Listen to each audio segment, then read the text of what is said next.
What is up, friends? Today is day 23, 22, 23 of PR 30, 23 of Press Record 30. And today I want to talk about bringing forth what is within you. It was the heading of my very first video, my introduction to this series. And I think it did a good job of what I'm trying to do with my own life in terms of operating on this thesis and having faith in the sentence from the Gnostic Gospels of Thomas that if you bring forth what is within you, it will save you. If you do not bring forth what is within you, it will destroy you. I think my own life is something like a testament to that fact over the last 3 years. Up until that point, when I was an attorney, went through law school, was an M&A attorney, doing mergers and acquisitions in the private equity space. It was a slow erosion of the spirit that spiraled and led to the pinnacle of, or the depths, whatever you want to call it, the lowest of lows, being a paralyzing panic attack on a couch for about an hour.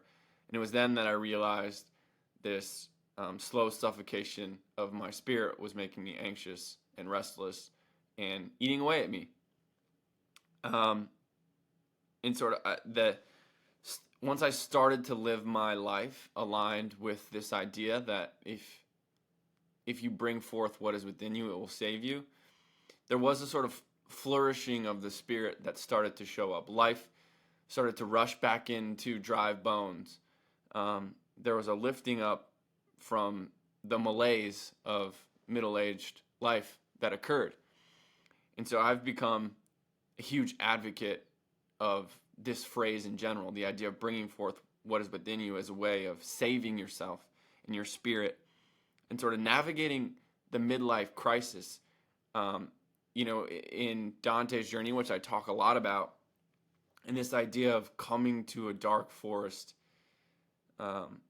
in the middle of your life, losing the straight and true as this representation of something we all experience in something like the midlife crisis or dark night of the soul. I think the anchor piece of information and insight to hold on to is this return to self, this notion that when those periods of life hit you, it might be because you are trying too hard to be something other than that which you are in your core. And so I think these quake moments in life are something like a shaking loose of all of the crust of experience and being that we accumulate around ourselves when we are doing things, pursuing things in jobs or relationships that are antithetical and inconsistent with who we are as human beings. I think they're doing us a favor in those moments. Like Dante's dark forest, we find ourselves disoriented in a dark forest. But then if we can come back to this truth, come back to this idea that all we have to do is bring forth what is within us and it will save us. I think fundamentally that's the key to so much of what I would diagnose as modern society's soul suffering and disconnection from themselves. There's a story in Revelation 2, John's writing a letter to some of the churches, and what he tells them is that to those that overcome, they will receive a white stone. And on that white stone will be a name only known by the one who receives it.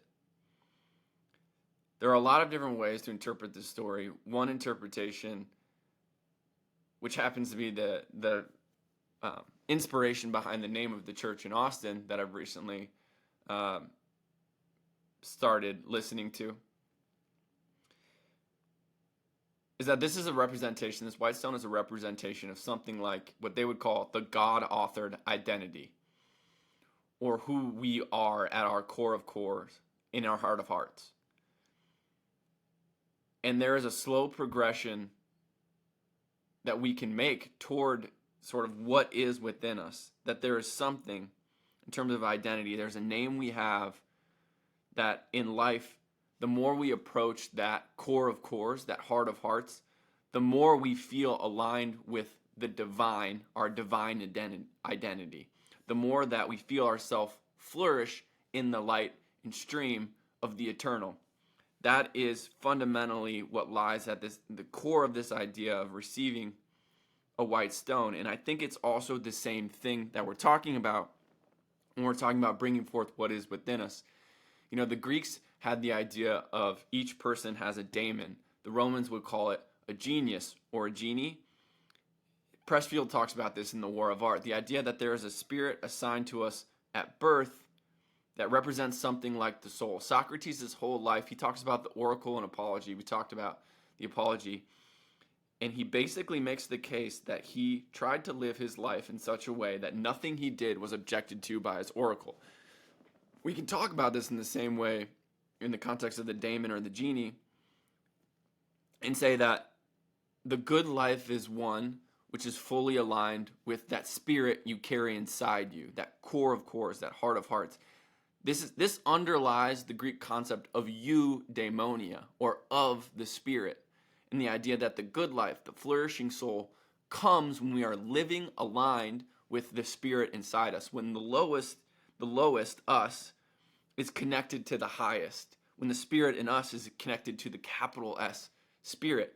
It's the same thing that we talk when we're talking about Revelation, the idea of the white stone. It's like when our identity and what we are doing on a day-to-day basis, when what we do, how we spend our days becomes an outflow of who we are, that is the equivalent of living aligned with the Spirit. And that is when we experience eudaimonia. So there is this idea of to bring forth what is within you means you have to be, Maslow would say, you must become what you can. What you can be, you must be, is what Maslow would say in the hierarchy of needs, to self-actualize. Now that requires some experimentation because you have to figure out who it is you are. You might think you know, but it is this experimenting and then honest witnessing of yourself in terms of a slow approach of a slow experimentation of testing things. Maybe it's writing, maybe it's painting, maybe it's dancing, maybe it's building businesses. Whatever it is, there's a slow experimentation required to sort of creep closer and closer to that which you really are, that which lights you up. There's Saint Irenaeus has a saying of the glory of God is a human being fully alive.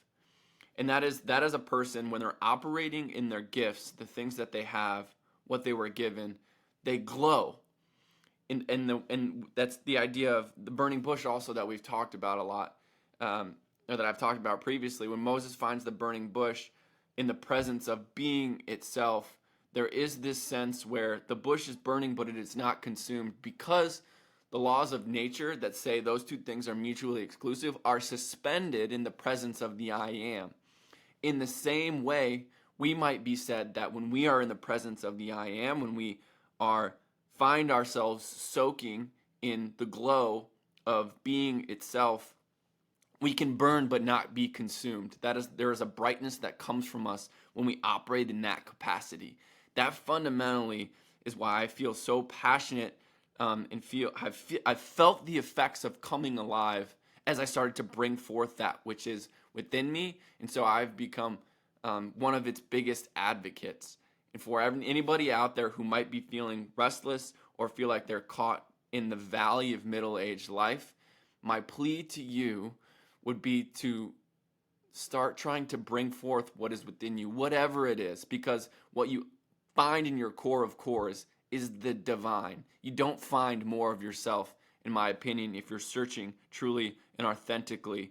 You come out the bottom at the top. The further in you go, if you're searching for the core of cores, the further up you also go.